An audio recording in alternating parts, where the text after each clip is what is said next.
అమెరికాలో జరిగిన కాల్పుల్లో మహబూబ్ నగర్ కు చెందిన ఓ యువకుడు మృతి చెందాడు. రూమ్మేట్స్ మధ్య జరిగిన గొడవలో ఆయుధాలతో యువకులు పరస్పరం దాడులకు దిగారు.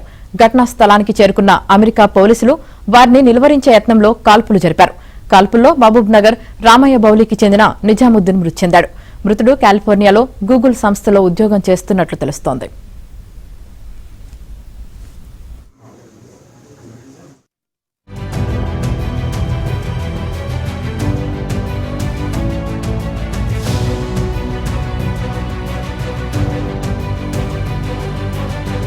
కాల్పుల్లో మహబూబ్ నగర్ రామయ్య బౌలికి చెందిన నిజాముద్దీన్ మృతి చెందాడు.